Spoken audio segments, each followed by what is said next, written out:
Baik, Assalamualaikum warahmatullahi wabarakatuh. Saya Asep Maulana Ridwan, asal cabang dari Purwakarta. Di sini saya ingin mencoba untuk mereview materi pengaruh sekte teologi terhadap pemikiran Islam. Untuk memenuhi salah satu syarat lulus dalam eh, training intermediate atau LK2 di cabang Indramayu. Jadi hal yang kita bahas pertama itu apa sih dari judul penggalan judul pengaruh sekte teologi terhadap pemikiran Islam. Teologi teologi itu apa sih? Teologi itu berasal dari dua bahasa, theo dan logos. Theo yang artinya ketuhanan, logos yang artinya ilmu. Jadi secara tidak langsung teologi itu mengajarkan kita kepada uh, ilmu yang mempelajari tentang mengenal Tuhan. Contohnya seperti metode Jabariyah, Qadariyah, Asy'ariyah, dan Maturidiyah. Mula terjadinya gimana sih untuk teologi itu, atau teologi itu dimulainya dari sejak kapan?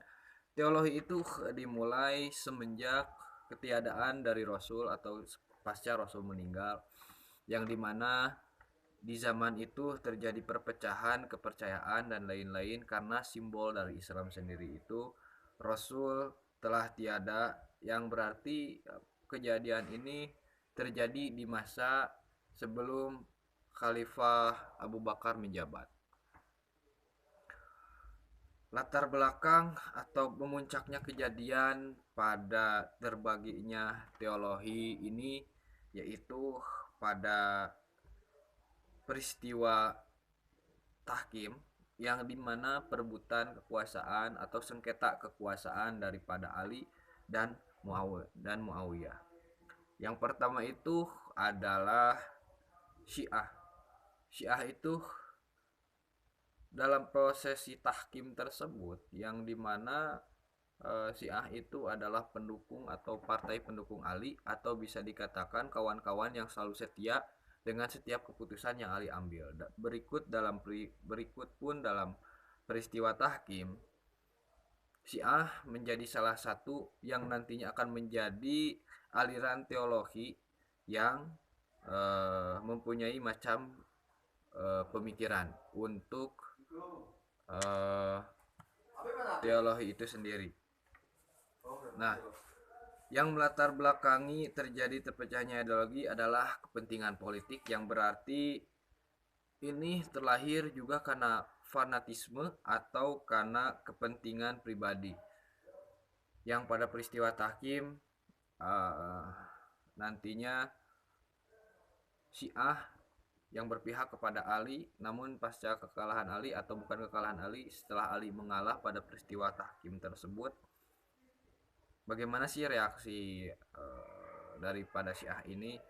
Syiah ini menerima peristiwa tahkim itu sendiri karena dapat dilerai oleh Ali, dan juga menerima keputusan dari tahkim tersebut. Sedangkan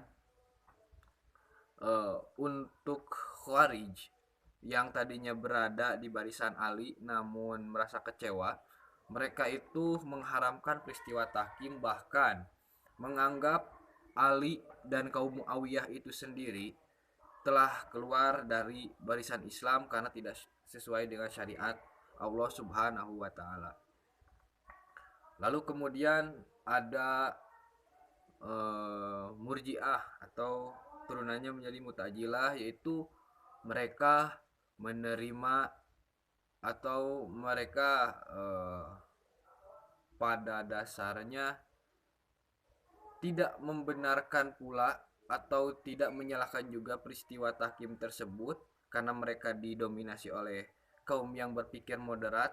Jadi mereka tidak berada di kubu Muawiyah, tidak berada di kubu Ali. Mereka menjadi kubu yang di tengah-tengah dalam peristiwa pengaruh sekte teologi terhadap pemikiran Islam. Nah, inilah peristiwa tahkim yang kemudian memuncak dan akhirnya nanti menjadi produk-produk pemikiran pendekatan mereka tentang Tuhan. Lalu bagaimana selanjutnya dari pengaruh-pengaruh pemikiran Islam ini akan terjadi? Mereka membawa pemikiran mereka selama beratus-ratus tahun, selama berabad-abad, dan kemudian melahirkan juga sekte-sekte yang lainnya. Bahkan dari satu turunan pun melahirkan turunan-turunan lainnya, menjadi kompleks luar biasa. Mungkin hanya seperti itu penjelasan yang bisa saya sajikan untuk kali ini. Maaf atas segala keterbatasan ilmu dan segala keterbatasan cara penyampaian dalam pengaruh sekte teologi terhadap pemikiran Islam. Hanya pengantarnya terlebih dahulu. Wallahul muwaffiq ila aqwamit thoriq. Wassalamualaikum warahmatullahi wabarakatuh.